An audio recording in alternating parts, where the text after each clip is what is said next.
Hey, what's up everybody? Chad Kalick here, and welcome back to the In a Crowded Room podcast for episode number 193, which on this episode we're going to take a break from the paranormal stuff, and we're going to talk about the oblivious world of Corey Feldman and this musical tour that he is on right now, which just kind of came across my YouTube recommended list. Every now and then I watch the Steve-O podcast. I'm not like a giant Steve-O fan, but I am a fan of his story, I guess, and just the things that he's overcome to kind of recreate himself in the second chapter of his life as a YouTuber. And he had Corey Feldman on. And maybe you guys already know this story. I'm not a big Corey Feldman follower either. I'm very aware of him because he's all over my town and my city. He makes headlines in Hollywood all the time. Most of it has been because he had came out years ago about dealing with abuse when he was a child actor. Sexual abuse at the hands of other actors, other famous studio executives. And it was really weird. For a long time, he was trying to raise a lot of money. I think it was like $10 million or something to make this film in which he was marketing the fact that in this film, he was going to give away the names or speak the names of the people that abused him and that he stated were still abusing kids, which I felt and a lot of other people felt. It's like, hey man, if that's the case, you don't need $10 million in a movie, to stop these guys. Just say it, say who they are, get it out there. And eventually it came out. People did research on some breadcrumbs that he had kind of left on different interviews. And I don't know whatever happened with that film. I know that he did not raise $10 million. But like I said, how he came across my radar was he was a guest on Steve-O's podcast, and he was talking about that he had been making music for like 30 years. Now, I knew he had sang before, and he was in this strange band called The Angels that in a lot of ways kind of counters his claims about caring if people get taken advantage of or abused.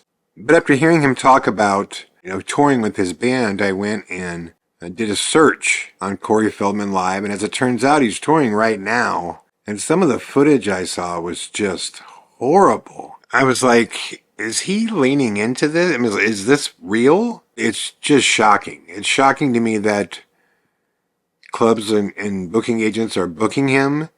It's shocking to me that people are attending. Please feel free to search Corey Feldman Riot Fest. It was him playing this outdoor festival, and his band was chanting, "Here he comes, the comeback king. Here he comes, the comeback king," like over and over again. And it was really weird, and the crowd was like, why are they chanting that? And this just like went on forever. And then he takes the stage. It's just calamity. His drummer is basically saying to him, I can't hear the monitors. And the song starts and it's out of whack. No one's together on the rhythm. Corey starts dancing oddly like Michael Jackson. And he's kind of dressed like Michael Jackson. And from doing research, I guess this is a thing that he does. And he references his past friendship with Michael Jackson. And in the middle of this Riot Fest footage, he just stops performing and basically tells his band to start over. And he's like, get it together, guys. Play on the beat, And this is in front of like a couple thousand people. I mean, it's just painful to watch it. Hey, you guys, let's start a chant to bring Corey out here. What do you say? Yeah. Here he come, The comeback king. Here he come, the comeback king. Here he comes, the comeback king. Here he comes, the comeback king. Here he comes, the comeback king. Here he comes, the comeback king. Here he comes, the comeback king. Go! Here he comes, the comeback king. Here he comes. You want to come out? Here he comes, the comeback king. Here he comes, the comeback king. Here he comes, the comeback king. Here he comes, the comeback king. Here he comes, the comeback king.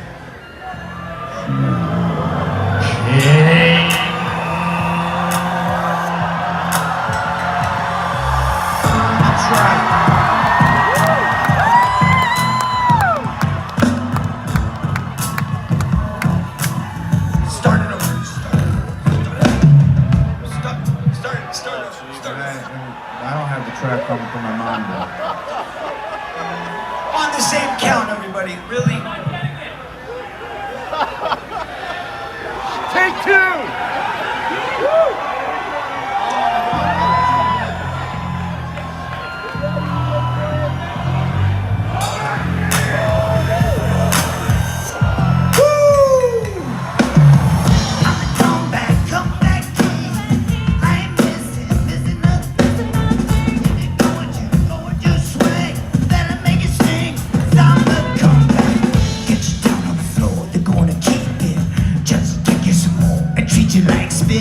When you reach for the door, they're gonna close it.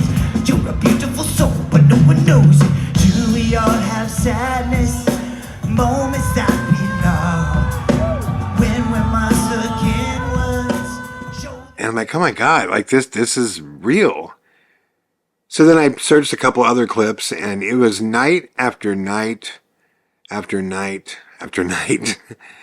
It was just a new, terrible scenario.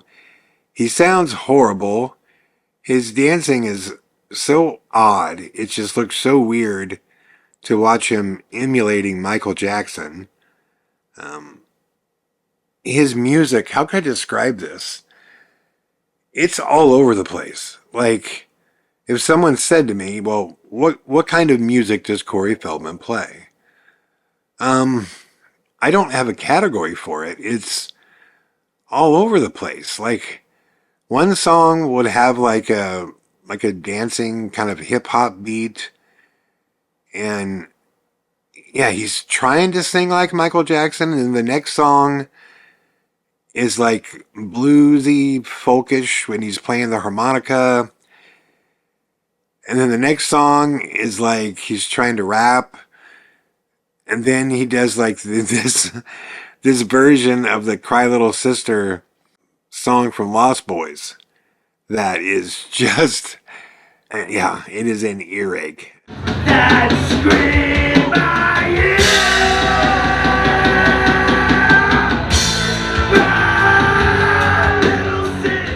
It's so bad, and typically when I see stuff musically on YouTube, it takes a lot to get me to, criticize someone, just because music is an ongoing thing. Once you start down the road of being a musician, I have seen absolutely horrible singers over the course of like 3-4 years become really good.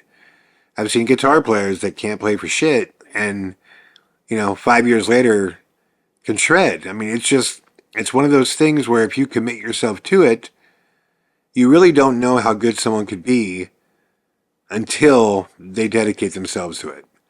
Some people are able to do that right away and full time and around the clock, and it's amazing how good you could get at something when it's all you're focused on. So I always kind of look at music like, well, it's an ongoing thing, and typically when people could do anything in music, when you could play a song, especially with bands, when you're writing your own original material, once you have a song, and I'm saying this from experience, once you have a song that you wrote yourself, and you hear the melody, and it came from you, and you liked it, that's why you wrote it, it's easy to get excited and just want to rush out and put something out there for people to hear because you're just so excited by the process of doing it. So I get it. Like most of the time when I see, rough performances, I'm not the person that is like, That's horrible.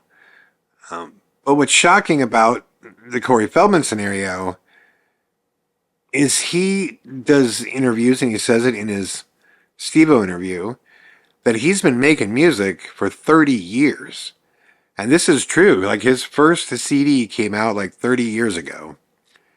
And there's footage of him on Howard Stern and, a bunch of different talk shows over the years, performing and singing, and it's always the same thing. It's these terrible vocals that he's clearly never taken the art of singing seriously, because he's just off everywhere, and he's consistently off for 30 years.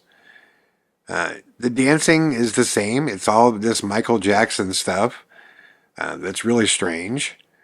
And the songs, again, they're just all over the place.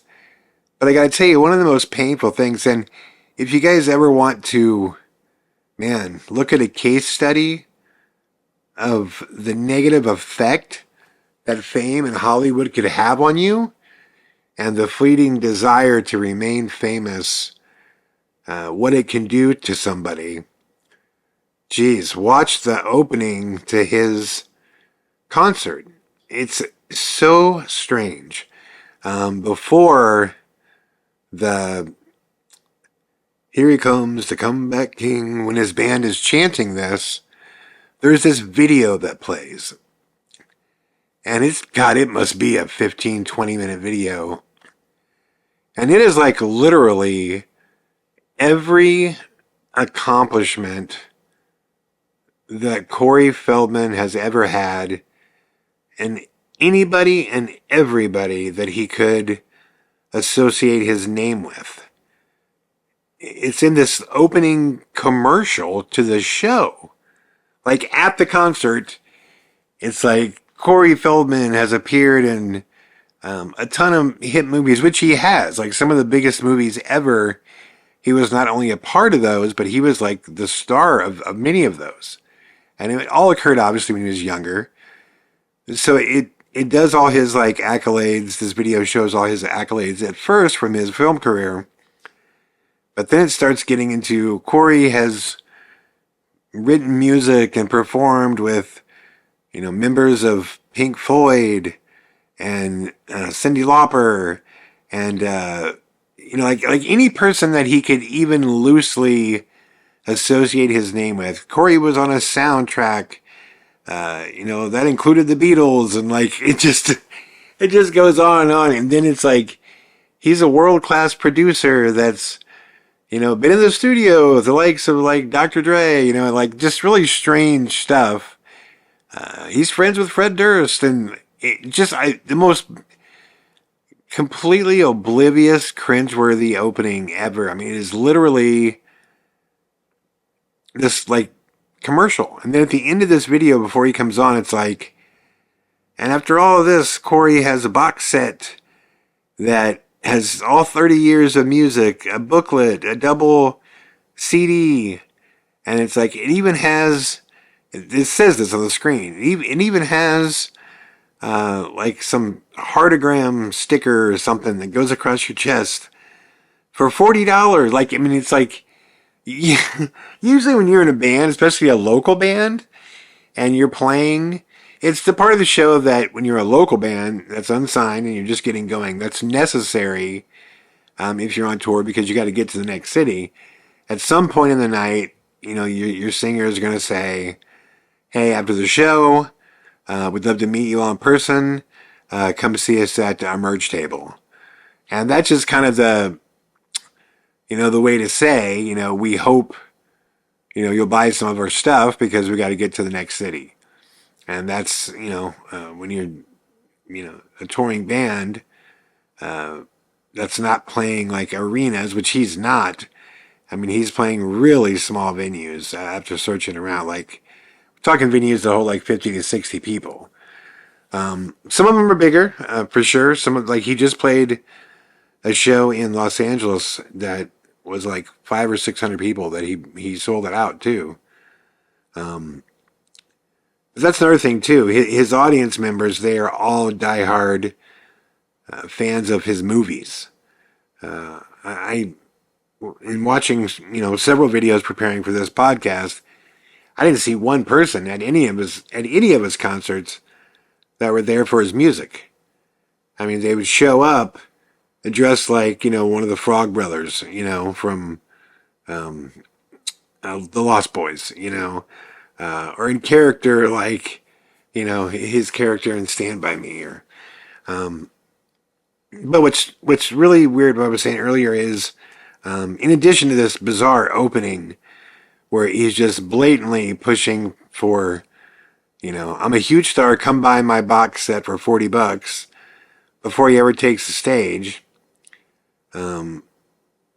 Now he has this, they're just a normal live band. But a couple years ago, when he did this, it was like a Good Morning America show or something. It was like one of those morning talk shows. I'm sure you guys saw this. It went viral as hell. He had this band called the Angels. And I thought it was just a gimmicky, thing that he was doing live, where he dressed up like he was the Grim Reaper. Like wearing this, chainmail and all black. And he had these pretty girls that were dressed up in lingerie, and they had wings on them. And from kind of researching this, it turns out that one of the girls was his wife, and the other girls that were in this band, they lived with him. He started some company called Corey's Angels. Now remember, this is a guy that, was out and talking openly, and as he should be, as anybody should be, against, sexual abuse, in Hollywood, which is, it's been associated with the business for as long as the business has existed. So, as he's doing this, and he's outing people who have allegedly, sexually assaulted people, specifically children, young men, young women, Feldman starts this group called Corey's Angels, and supposedly it's for young, beautiful women who just feel lost in life, as he explained it, and they haven't found their way, and they haven't been taken serious, and they just don't, know how to get anywhere in life. And basically, he is going to, he starts this company and invites these women into his house to live with him and his wife, and he is going to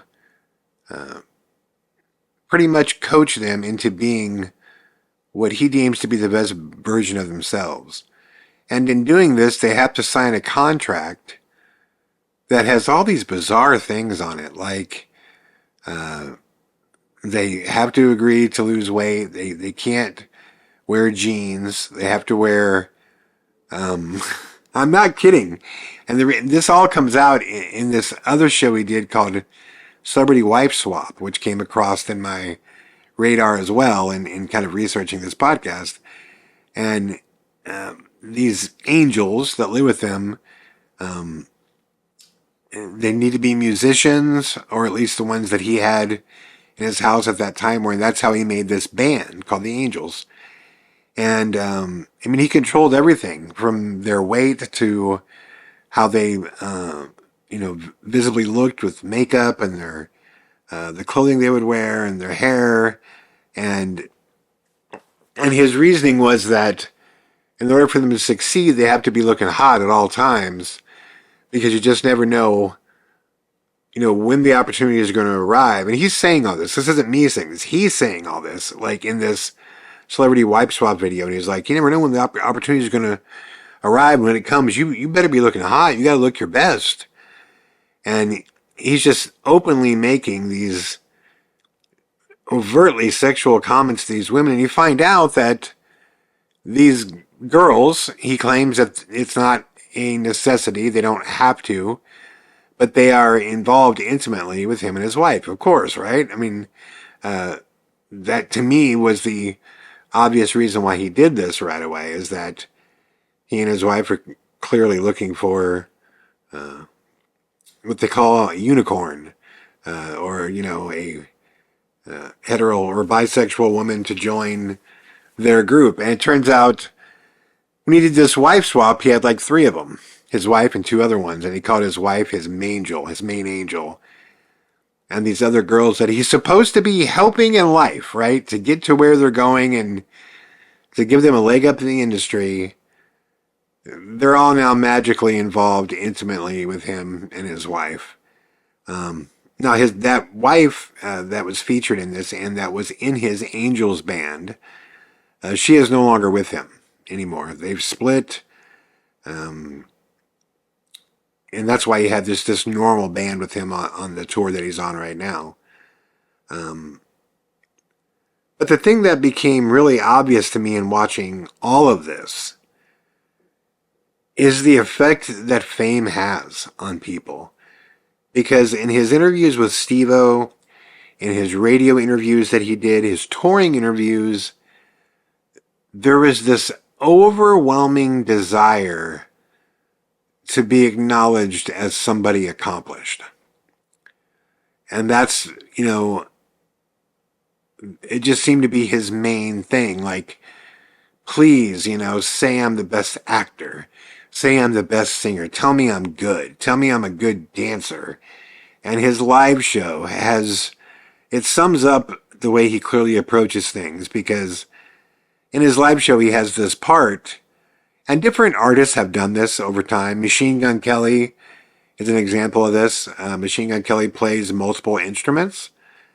So he has a part of his live show where he plays the drums, which he kind of showcased that on, the Dirt film, playing Tommy Lee.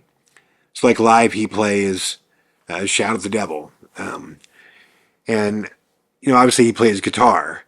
He plays bass as well. And Machine Gun Kelly sings and he raps and he plays the keyboards too. And so like he has this part of his show where he bounces around doing everything.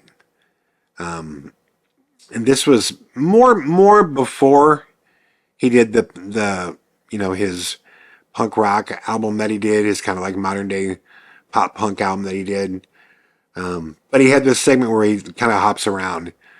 It's like this long, mixed melody of songs that showcased each thing that he did. So Corey Feldman has this as well, where he wants to show everybody that he can play guitar, and that he can play bass, and that he can play the drums, and that he plays the harmonica. But the difference is, when you saw Machine Gun Kelly do it, he could actually do it. Like you can see, this guy, put in the time to be a drummer that could play for a band. If he was just a drummer, he could drum for a band. If he was a guitar player, which he is a guitar player now, and Machine Gun Kelly recently learned how to play guitar. It was only like 7 or 8 years ago that he started doing it, which is crazy, but that's the truth, because he's gotten pretty damn good at it for what he does. He's not, he's no Eddie Van Halen, but he's writing and performing live and playing all of his original material. But Corey Feldman on the guitar is just horrific. I mean, there's this clip going around where he plugs his or he puts his guitar on. And he starts basically bitching at the venue and the stage managers and his band about, how much bullshit it is that his guitar doesn't work. And literally he turns and he starts going off to the crowd about how he's tried everything and it just doesn't work. It's bullshit. His guitar doesn't work. And his guitar player recognizes the problem from across the stage and walks over and simply plugs the guitar in. Feldman didn't know enough about the rig to even know if his guitar was plugged in or not. In fact, I want to show you this clip. Check this out right here. My guitar's not working. What's going on? Watch someone while his back is turned. Really fucking gone. Hello? Oh, now it's playing. Thanks. Shakes his head. So yeah, I mean, it's just crazy. And like I said, in the case of Machine Gun Kelly, when he plays the drums, you can tell he could really play.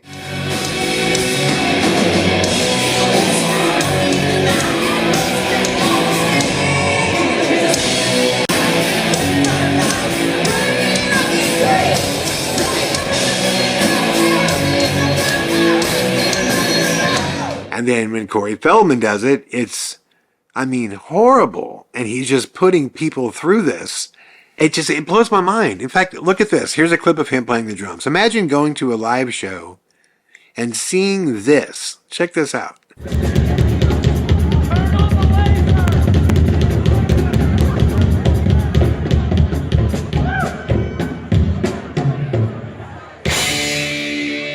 That's absolutely atrocious, And he often does this thing where after he'll do this, he gives this speech to everybody about how life is short and, if you have goals, no matter what, you should try because, you don't get anywhere if you don't try. And of course anyone's going to, support that. Yes, if you have dreams, you should try to accomplish them, of course. And it's just so placated to get the crowd to basically say, yeah, you're great, man, because you're going after it. But I would say the difference is if you want to be a professional musician, you really should put in the time to learn the craft before you charge people and before you show up, at a venue that is, I assume when they booked you, assuming something either semi-professional is going to be showing up, not just someone trying to fake it and trick people, And that's what it really looks like with Feldman when he tries to play the other instruments. It's like he's faking it. Like he doesn't really know what he's doing. And I've seen other artists do this before.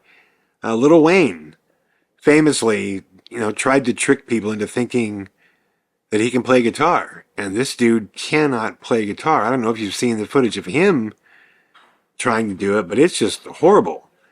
And acting like he is playing. Like literally will go on and hack the hell out of, 8 bars and, be smoking at the same time and acting as though, he's killing it. And everybody around him will act like he's killing it. And the goal is to just trick you, the listener, into thinking that he's actually killing it. It's not that it sucks. He's just so good, And it's like, no, it sucks. It's terrible. And that's what's so painful about this with Corey Feldman is, man, when I started getting involved with the paranormal field, the public side of it, and, for years and years of playing live music. And whatever I get involved in, I always like to look at the OGs. What are the guys that have been involved in my kind of career choice? The seniors that are involved in it, what are they like? And that'll kind of tell you, what happens to you if you stay in this lane. And because I think that happiness in life really is about finding that middle ground. Don't become so overly absorbed in something that you just can't experience life and the many wonderful things in life because you're so tunnel visioned. And with the paranormal, I was always like, listen, there is a degree of my life that I'm going to put into this because every time I've fallen into that trap where I'm completely submerged in the darkness of the paranormal, every time not only does terrible things start happening in my life, but when I look at the seniors, like the people that have been involved in it forever, I'm not going to name names because I'm not trying to hurt anybody, but there's very famous people in the paranormal field that I've met and investigated with and spent a lot of time with that are just really fucked up, man. Really strange. And this, you could tell this stuff has gotten to them over the years, And you can tell that, they should have taken a couple of vacations or maybe spent some time, watching football on the weekends rather than being in Waverly Hills, or something. Like there's a degree of time and dedication that I would put into the paranormal field just because I know the result is, you just become a really weird person. It's kind of, you can tell the same thing kind of happened with, Corey Feldman, when he was a child actor, his life was that completely, all-consuming. And which basically amounts to fame being all-consuming. And you see this all the time in Hollywood, like with child actors that or child musicians that just become completely fucked up by the time they're an adult. This kid had so much promise at one point, and if we take him at his word, and I don't disbelieve that he was abused. He has a lot of telltale signs of it, to be honest. But his thing seems to be fame. He's just insecure. I think he knows he's famous forever for what he did as a child. But like he said in many interviews, he didn't choose that. He talked about this on the Steve-O podcast. He said, I never chose to be a child star. I never chose to be a child actor. He landed his first commercial, he said, like when he was 3 or 4 years old. So by the time, he was 13, 14, like in those younger teen years, he was mega famous. But none of it was for stuff that he was choosing to do. They were all for stuff he was agreeing to do. And what he wanted to be, from his own words, he wanted to be a rock star. That's what he wanted to be. Like a lot of kids when they were younger, he wanted to be Michael Jackson. And, having, a lot of money at many different times in his life from what he said, and I believe that, he had a lot of connections and a lot of time to, make these records and write these songs, but clearly he never took the time to really, go out and get a vocal coach, go out and get a guitar coach. Every guitar player that I know that is just freaking awesome, most of them are self-taught. Most of them fell in love with it in their early teens. Most of them spent countless hours locked in their bedroom just learning cover songs, learning tablature, and they really just learned the craft. I think because Feldman had already experienced what fame is without putting in the time to hone the craft. I think because it came backwards to him, I think that's why he so badly wants people to believe that he is a musician and he's incredibly talented, when he's not. He's just simply not. But what's surprising to me is just how oblivious to that he is. And I also want to say this too. I don't think you have to be the greatest thing in the world, to make a song or to go play a live show. It's like wherever your skills can take you, then that's where you should be, right? Because there's no one that can really cheat it. People are going to come to see you, and whoever good you are, that's what it's going to be. So I have no problem with Feldman attempting all this.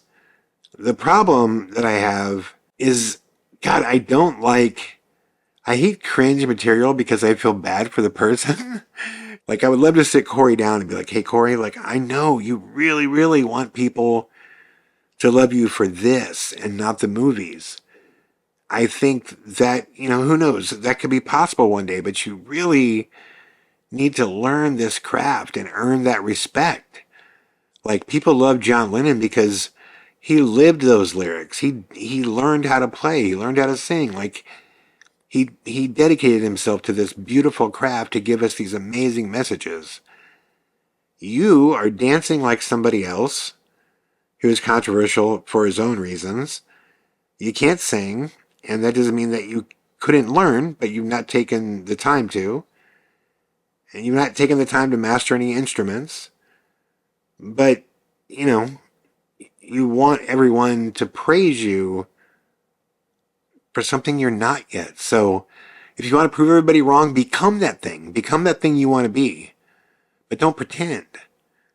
Because the only thing that wins in the world is truth. In the end, that's what wins. Everything else is exposed. Everything. If you don't have what it takes, it will be put on Front Street, man. And yeah, I hate cringe footage because it does it. Like I said, it makes you want to sit them down and be like, dude, somebody's got to talk to you. There's a lot of good things about Hollywood. I love that things can change in a heartbeat over here. I love that this town grants dreams every day. I mean, like every day. And coming from a place like Iowa, who, Iowa just, for someone like me, it had no promise, no direction, no machine that could allow me to do the things that I do well, to build a life and a career and a legacy and all those things. So I love that about Hollywood. I love the beach. I love, there's a lot of cool people here that are just chill and laid back. I mean, I love seeing the mountains in the distance. I love that there's so many things going on in any given night. There's a lot of amazing things about this city. But unfortunately, there's a dark side to it, and there's a dark side of the industry. And Corey Feldman he represents what can happen when the dark side of the industry really just gets their hands on you. Because this poor guy is just seemingly really messed up, man. I would love to know what you guys think about all of this. And I would like to know if you guys think, when you watch these clips out there of Corey Feldman, and please, all you got to do is just Google Corey Feldman live music or Corey Feldman live tour, and you're going to see, I shit when I saw how many videos came up. It blew me away. He's touring night after night, and there's nothing but cell phones, so that'll tell you how many videos there are out there. But when you watch these clips of him, let me know if you guys think he's leaning into this. Is he doing this on purpose? Is this an act? Because he is an actor, and he's a talented one. Stand By Me. What an amazing movie, and Feldman was incredible in that. So it's not like he doesn't have legitimate Hollywood-level charisma and acting ability when he was younger. Older, he just comes off to me as just really damaged, and really creepy. And this thing about the angels is just fucking whack. I would love to know what you guys think about that, this Corey's Angels thing. And I don't think it's whack if he has some polyamorous relationship. I've already said before, there's no blueprint to love. Whatever works for the individual, if the people in a relationship, or that be one people or five people, whatever, if everybody's happy and nobody's hurting anybody, more power to you, man. But what seems wrong is to recruit girlfriends under the guise of a self-help company that invites young girls into a house and makes them lose weight and get thin and look how he wants them to ultimately invite these women to his bed. That's really bizarre to me. And I'm surprised that he's been public about it, or that it remained a thing for as long as it did, because it sounds like now it's not a thing anymore, now that his wife slept him. But I would love to know what you guys think about that. But again, let me know if you think his performances are just that, him legitimately trying to be a rock star and failing, or if you think this is stuff he's doing on purpose to go viral with the idea that, hey, hot asses in seats are hot asses in seats. If people show up and they pay at the door and it's sold out, that's a win in the books of a lot of people, no matter what. I disagree. I think people need to be showing up because they like your music or they believe in what you're doing. I would never want to walk out onto a stage and know the room is sold because people are laughing at me. I mean, Jesus, that's just, yeah. Well, Corey Feldman seems to be a glutton for punishment, as far as I could see. But let me know what you guys think about Mr. Feldman, his music, his tour. Thank you guys once again for listening to episode number 193 of the In a Crowded Room podcast. I will be back tomorrow with more. Love you guys. All the best.